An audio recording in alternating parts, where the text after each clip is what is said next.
God is good. All the time? God is good. You know, on Wednesdays now we have what's called Wednesdays Workers. Every morning, Wednesday morning at 10:30. Everyone who is able, we encourage you to come and be a part of that. We have a Bible study. We spend a little time in our service projects and things that we do. And one of the things that we're working on right now is that we are preparing Thanksgiving baskets to give out to different people during the Thanksgiving season. We're not doing full Thanksgiving meals or anything like that. We're just doing encouragement baskets. And we wanted to give everybody in the congregation an opportunity to participate in that if you would like to. There is a list in the foyer as you go out on the round table there. There are some little cards that have some information about these baskets that we're doing and some suggested items that you could bring in for that. We have a box in the foyer, so you can just bring those items in, put them in the box, and then when we get closer to Thanksgiving, the group from Wednesday's Workers will get together, put those packages together and get them out to everyone. So we encourage you to do that if you would like to, and it's another opportunity for service here at PGR. This morning as we get into our lesson, how many of you consider yourselves to be independent people? Think about that for a moment. How many of you consider yourselves to be independent? You know, we all want to be independent. You know, we have a desire to have independence in different ways. And yet the reality is there is not a person in this room who is actually independent. You might be sitting there saying, well, no, I am. I'm my own person. Well, if you're one of those people who's thinking that today, I want to present a challenge to you. For the next 2 weeks, starting right this moment, for the next 2 weeks, I want you to go for these 2 weeks without using any public roads for transportation.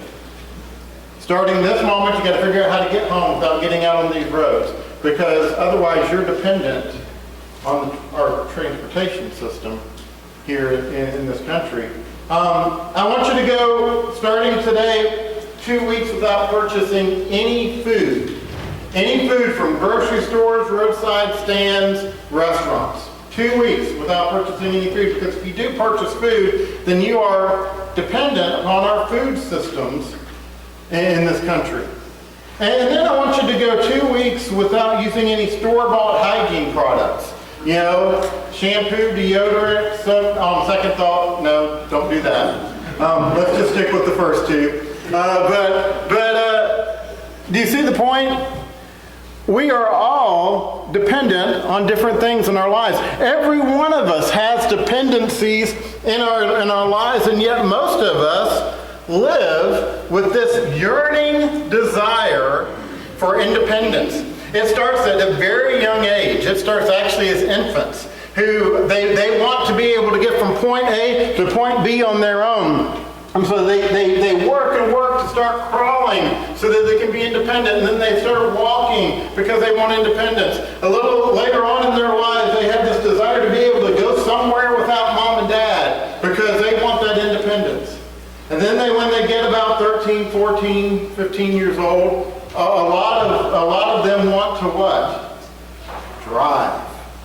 They can't wait to drive. Why? Independence. When they start driving, they suddenly realize they're not as independent as they thought they were, and so then they can't wait to leave home. You know, they have this desire to get out on their own, to leave home, and they leave home, and then they realize they actually have to pay for that stuff. And then they want to go back and be dependent again, right? You know? But we all, even those of us who are older in years, we have this desire to be independent. We don't want anyone to tell us what to do. We don't want to be told what to wear, what not to wear, where to go, what not to go, what to say, what not to say, because we want to be our own person. We want to stand on our own. You know, we've been walking through the life of David over the last month or so, and we've been considering some different emotional giants that David faced. And we have seen that David defeated some of those giants, and others And yet, these are all giants that want to get hold of us in our lives as well. And the desire for independence can become one of the giants in our lives. This idea that we can do it on our own, we don't need anybody else, we're not dependent on anything or anyone else, we are our own people. Today we are going to walk through another moment in the life of David. Our text is going to be in 1 Samuel chapter 31 and 2 Samuel chapter 1 today. And we are going to see a few things. Number one, we are going to see what happens when independence becomes a giant in our lives. What does that look like? Number two, we're going to look at the alternative, because there is an alternative to allowing that to become a giant for us. And then finally, we're going to apply that to our own personal story in our individual lives. And so first, we need to fast forward up to 1 Samuel 31, because we actually left off in chapter 28 last week. So we need to touch real quickly on 29 and 30 to get us up to speed. If you remember last week, we saw that David had fled to Philistine territory. He had gone into enemy territory because he wanted to get away from Saul, King Saul. He was fleeing for his life. So he runs into enemy territory, and he submits himself and his 600 men to one of the kings of the Philistines, King Achish of Gath. He had interactions with this king before, but he basically gives himself over to this king and becomes in a way his servant. He starts doing his bidding. Now the Philistines at this point, they were poised to battle with Saul and the Israelites one final time. They were in a place to do battle one final time with the Israelites, and King Achish tells David, he says that he expects David and his men to fight right alongside the Philistines. In other words, here's David, who's poised to be the next king of Israel, and he is being told, I want you to kill your own people. Puts David in quite a compromising position, and you know, we might be wondering, well, what was David's intention? We don't know exactly what his intentions were, because the scriptures tell us all David did in response to King Achish was he said, well, you will see what I will do. Well, that could mean a number of things, right? We don't know exactly what David intended there. There's speculation in different ways. But what we find in chapter 29 is that really didn't matter, because the commanders of the Philistine army, they did not trust David or his men. They did not want David fighting alongside them. And so as a result, in chapter 30, King Achish sends David and his men back into Philistine territory. And so they go back to Ziklag, and Ziklag is where they had all left their families under Philistine protection. They had kind of put all their families there. David, his 2 wives, his family was there. These 600 men, many of them had family members. They were all kind of sitting out, hanging out in Ziklag. So David goes back so they can all go back to their families. But when they get there, they find out that the city has been raided and it has been burned. No one's there. It is deserted. And all the people in Ziklag, including David's family, had been taken captive. Nobody had been killed, but they had all been taken captive. And so here, we then find in chapter 30 this interesting story of David going and getting his family back and getting all these other people back. And then they go back to Ziklag and kind of hang out there. And that brings us now to our text today, and that is chapter 31. And what we want to see as we get into this story is what happens when independence becomes a giant in our lives.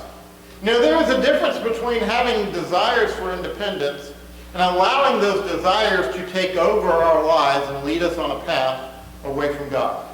And so what happens when we allow the desire for independence to take over in our lives. Well, what we see here in chapter 31 is that desire destroys both life and legacy. When we make the desire to do it on our own the priority of our life, it will destroy ultimately life and legacy. Let's look at what that entails, starting in verses 1 and 2 of chapter 31. It says, "Now the Philistines fought against Israel, and the men of Israel fled before the Philistines and fell slain on Mount Gilboa. And the Philistines overtook Saul and his sons, and the Philistines struck down Jonathan and Abinadab and Malchishua, the sons of Saul." So here we have this area where the battle takes place, Mount Gilboa. This area still exists today. You can go there, and you see that this is a mountainous area. It is a challenging area, but literally they start this battle, and the Philistines start killing Israelite soldiers all over this mountain. Just all over the place. And they finally track down Saul and 3 of Saul's sons, and they chase them down, and it tells us in a moment here when we'll read that the archers attacked them, and they wounded Saul, killed his 3 sons there on Mount Gilboa. And so, verse 3, it says, "The battle pressed hard against Saul, and the archers found him, and he was badly wounded by the archers. Then Saul said to his armor-bearer, 'Draw your sword and thrust me through with it, lest these uncircumcised come and thrust me through and mistreat me.' But his armor-bearer would not, for he feared greatly. Therefore Saul took his own sword and fell upon it. And when his armor-bearer saw that Saul was dead, he also fell upon his sword and died with him. Thus Saul died, and his 3 sons, and his armor-bearer, and all his men on the same day together."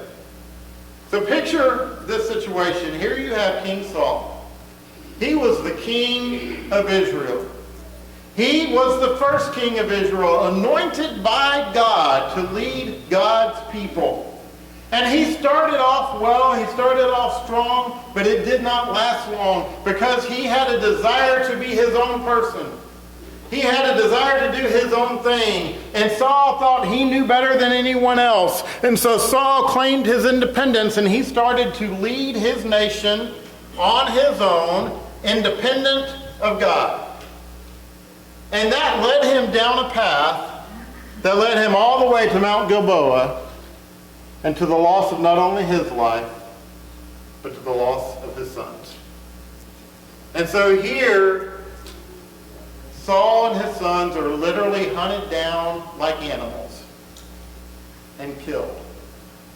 Notice there is no indication here that there was a fight involved. This wasn't a fight, this was a slaughter. They just came and literally slaughtered them because the Israelites didn't even have anything to fight with. They didn't have the power or strength to really even put up resistance. And so they just were literally slaughtered there, and there was Saul killed. His life was taken because he was no longer under God's protection. Why wasn't Saul under God's protection? Because God left Saul? No. Because Saul declared his independence from God. Let's look at verse 7. It says, "And when the men of Israel, who were on the other side of the valley, and those beyond the Jordan, saw that the men of Israel had fled, and that Saul and his sons were dead, they abandoned their cities and fled, and the Philistines came and lived in them." Look at how big a situation this is. The force that the Philistines took against the Israelites was so great, and it had caused such an effect that the people who lived, the Israelites who lived in surrounding cities, were so frightened by it that they literally left their cities intact and ran for their lives. And now cities that were representative of God's people, cities that were part of the Israelite nation, were now being lived in by the enemy. What happened here? Because of Saul's desire for independence, not only did he lose his life, but he lost his legacy. We'll talk about that more in a moment, but look at verses 8 and 9. It says, the next day when the Philistines came to strip the slain, they found Saul and his 3 sons fallen on Mount Gilboa. So they cut off his head and stripped off his armor and sent messengers throughout the land of the Philistines to carry the good news to the house of their idols and to the people. And so it goes on there talking about what the Philistines did, but they literally took Saul's body, they stripped it, they cut off his head, and they used his head as proof, and they used his armor as proof that they had killed the king of Israel. And they go around parading this throughout the land, and it literally says they went to the temples of their idols to brag about what had been done in defeating the Israelite king, and ultimately in their minds defeating the Israelite God. Do you see what happens to legacy when we declare our independence? You see, independence destroys life and legacy in 2 ways. Number 1, by causing us to live in a state of pride. You know, pride is a giant, can be a giant in our lives too. It's one that we'll talk about later. But the reality is that the giants of pride and independence literally walk side by side with one another. Because it is pride that leads us down a path of independence. It's pride that gives us that desire for going it on our own and doing it on our own. And if you will go through, as you go through and study your Bible, what you will find is that the sin of pride is mentioned almost more than any other single sin. Pride, we are warned about pride and the giant of pride over and over and over again. Why? Because it's one of our greatest challenges. And when we get caught up in pride, we have this desire to do it on our own, and that desire is ultimately going to lead us to a path of death. David says it this way in Psalm 31 and verse 23. In Psalm 21 and verse 31 and verse 23, he says, "Love the Lord, all you his saints. The Lord preserves the faithful, but abundantly repays one who acts in pride." David says, those who live a life of pride are going to go down a path that is dangerous. Solomon says it this way in Proverbs, and I keep advancing when I'm not supposed to. Let me get my slides back where they're supposed to go here. There we go. We're in the right path here. Proverbs 16 and verse 18, Solomon says it this way: "Pride goes before destruction, and a haughty spirit before a fall." In other words, he says, pride is going to lead us down a path to death. Maybe not physical death, but most definitely spiritual death. And so, independence destroys life because it leads us down this path of pride that is going to pull us away from a relationship with God, and it is going to lead us to a place of spiritual death. But it also is going to lead us to a place that destroys a legacy of faith.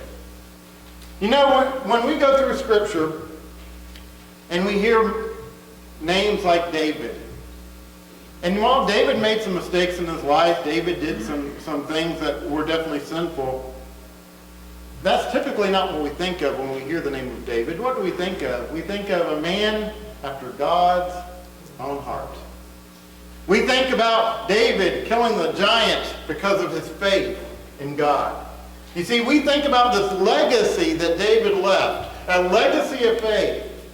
When we hear names like Abraham, do we think of Abraham when he lied to a king to try to save himself and his family? Or the deceptions that he did there? Do we think about Abraham's mistakes? No. We think about his relationship with God.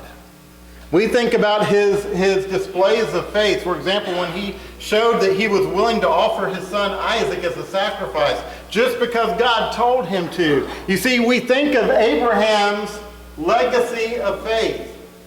When we hear of Noah, there's a lot of things that we could think of, but what comes to mind? His faithfulness.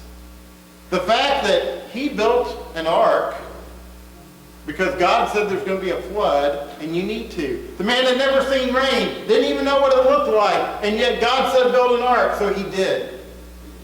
You see, faith.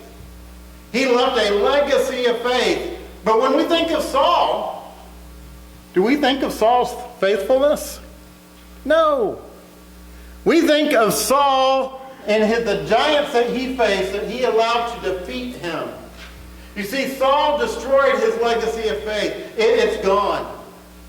We don't think of that anymore. It doesn't live on any longer. And so my question to you this morning is, when you leave this life, what legacy do you want to leave? Do you want to leave a legacy of faith that is looked to as an example, as a beacon of light? Or do you want to go down a path of independence that takes away that legacy of faith? What do you want to be remembered for? I remember talking to a member of another congregation I was working with one time, and he was in the last days of his life. He was under hospice care, and I was talking to him about what he was going through, and I asked him, I said, are you scared? And he said, I'm not scared of dying. He said, I'm ready to go. But he said, I'm really frightened about what kind of legacy I'm leaving behind. He said, I don't care about leaving my kids money. I don't care about leaving them anything monetarily. He said, I never lived my life trying to make sure my kids had a lot when I left physically. But he said, I sure hope that I left them a legacy of faith. This morning, what kind of legacy are we leaving behind when we leave this life? You see, our pursuit of independence can destroy both life and a legacy of faith. But then that leads us to what is the answer? What is the alternative? And the alternative is to recognize that interdependence fosters companionship and compassion. Interdependence is the state of being dependent on others, recognizing that we can't do it on our own. Interdependence is the acknowledgement that we need help. Ultimately, as Christians, interdependence is the idea of recognizing we need God and we need God's people. That we cannot do it on our own. And understanding that opens the door to companionship, and it opens the door to compassion. Let's move over to 2 Samuel today, 2 Samuel chapter 1, to see what this looks like in the life of David. Now remember, King Saul has just been killed. King Saul has been killed. David has been running away from King Saul. He has been fleeing for his life for almost 10 years. That is now over. David no longer has to flee for his life, and it opens the door for David to become what? The next king of Israel. That sounds awesome, doesn't it? No more fear. I'm going to become king. Let's have a party, right? Let's look at what happened. After the death of Saul, when David had returned from striking down the Amalekites, David remained 2 days in Ziklag. And on the third day, behold, a man came from Saul's camp with his clothes torn and dirt on his head. And when he came to David, he fell on the ground and paid homage. David said to him, "Where do you come from?" And he said to him, "I have escaped from the camp of Israel." And David said to him, "How did it go? Tell me." And he answered, "The people fled from the battle, and also many of the people have fallen and are dead, and Saul and his son Jonathan are also dead." And so here's David in Ziklag. A man comes in and tells him, I've been just observing this battle. David says, "How did it go? What happened?" And he says, well, Israel got decimated, and the king and his son Jonathan are now dead. And so here is David hearing news that you think he would celebrate. But then look at verse 11. Let's skip ahead to verse 11. It says, then David took hold of his clothes and tore them. And so did all the men who were with him. And they mourned and wept and fasted until evening for Saul and for Jonathan his son and for the people of the Lord and for the house of Israel, because they had fallen by the sword. To me, this says a lot about David's character. David had every reason to celebrate this event. And yet, what did David do? He grieved. He mourned. He mourned the loss of Saul.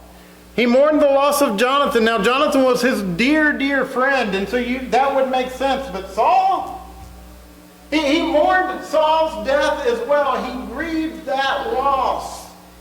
But then pick up in verse 17. And David lamented with his lamentation over Saul and Jonathan, his son.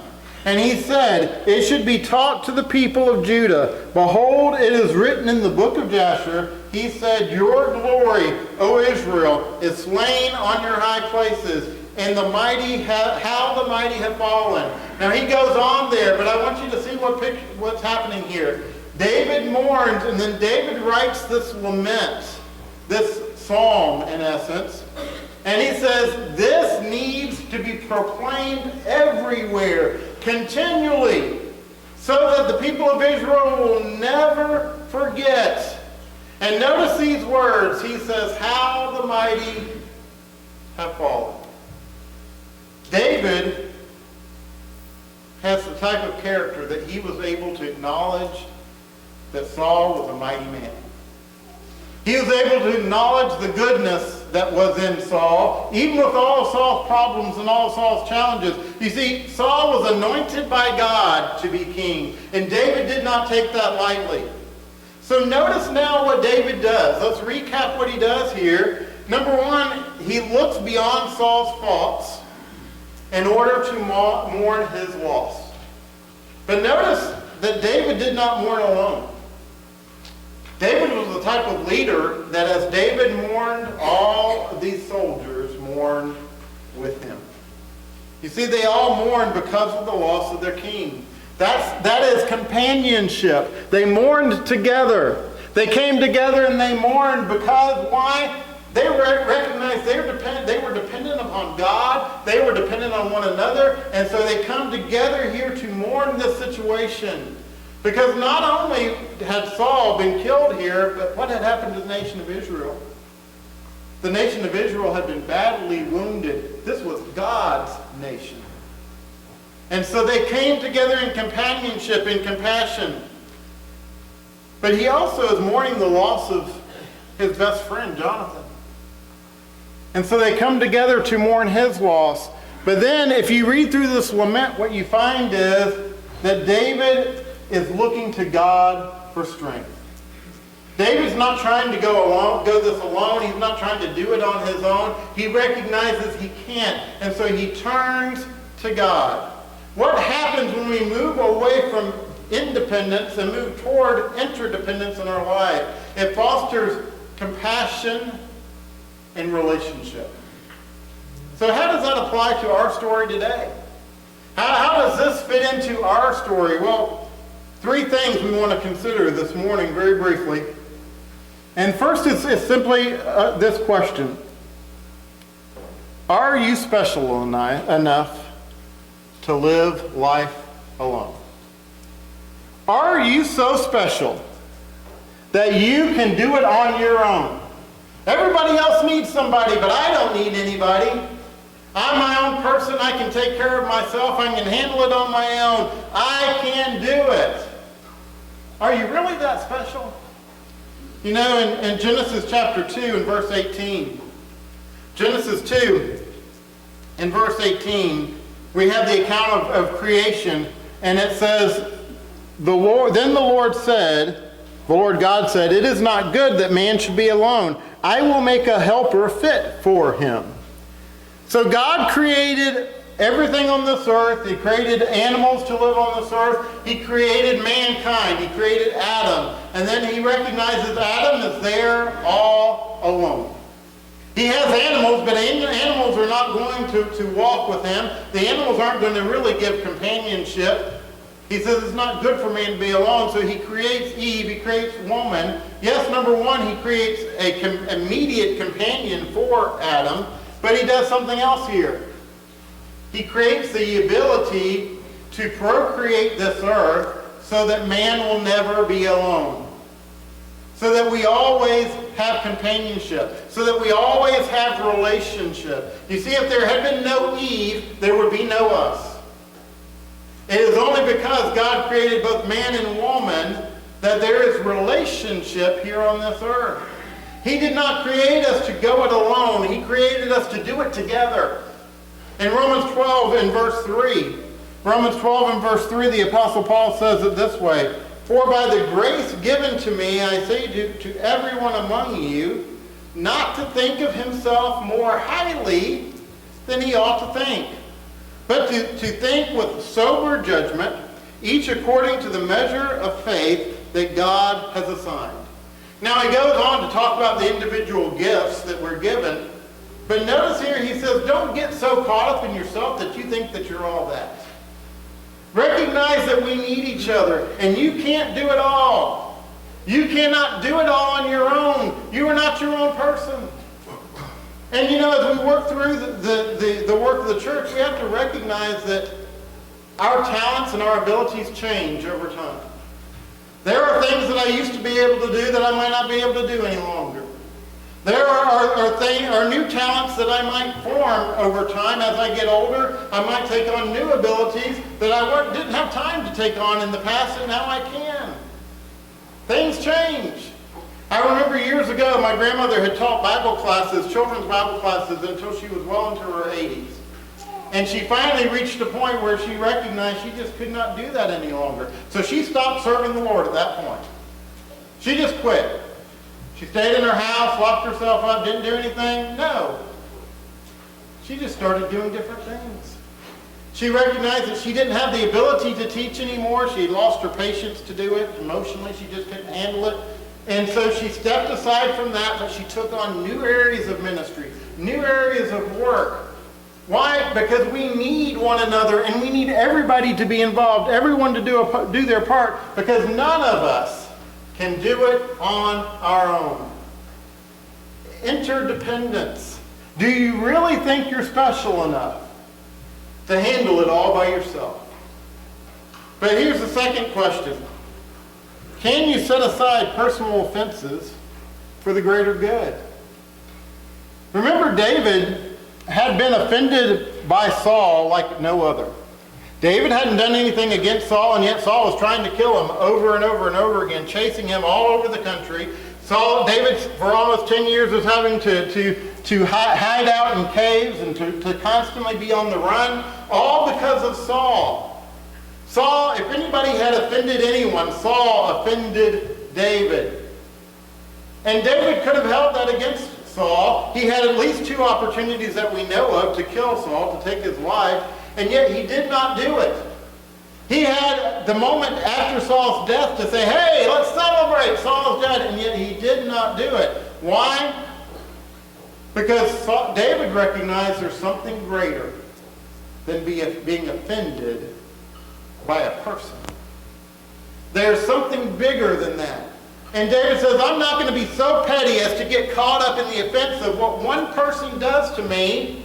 There is a bigger picture here in serving God. And when we recognize that we are dependent upon God, we are able to set aside those personal offenses and realize there is a greater good than my personal feeling of being hurt. But then finally, we ask this question. Will you embrace living a life in service to the King? You see, David had 600 men following him, because they saw David as the one who was to be the next king. They were in service to David, but David was in service to Saul as king of earth, an earthly king, but ultimately he was in service to God, his heavenly king. And David was simply living a life in service to his king. And so the question this morning is, are you willing to lay aside your desire to do it on your own? Are you willing to lay aside your desire to be your own person and to try to do it all by yourself? And are you willing to embrace a life of service to the Lord of Lords and the King of Kings? I want you to notice here what happens when you embrace your identity of interdependence upon God. What happens? The giant of independence disappears. It goes away. When we embrace our relationship with God, when we recognize that we need Him, that giant of independence goes away in our lives because we recognize it's not about us. It's about relationship. Folks, we're going to struggle in this life. We're going to be attacked. We're going to have challenges. And the reality is we cannot make it on our own. We need God. And more specifically, we need Jesus Christ. This morning, do you recognize that need? You see, this morning, if you're here and you're saying, well, you know, I understand that it's important to be baptized for the remission or washing away of my sins in order to be a Christian, but I'm going to try to handle this on my own. This morning, if you're saying that, then you're saying, I don't need Jesus, and I'm going to give in to the giant of independence. If you're saying this morning, if you're here this morning as a Christian and you say, well, you know, I'm going through this challenge, I'm really dealing with the temptation in my life, that being a real struggle, I'm dealing with an addiction or something else in my life that's a real struggle, or I've been really hurt and I'm trying to deal with that hurt and that pain, and I'm doing it on my own. I don't need the church's help. I don't need anybody's help. I can handle it on my own. If you're saying that this morning, then independence has become a giant in your life. But this morning, you can let go of that giant. And if you're not a Christian, you can give your life to Jesus Christ. If you are a Christian that has been caught up in this giant of independence today, you can say, hey, Jesus, I need your help. Church, I need your help. I can't do it on my own. This morning, let go of the giant of independence and choose interdependence on God and God's people. If you're subject to the invitation, we invite you to come as we stand together and as we sing.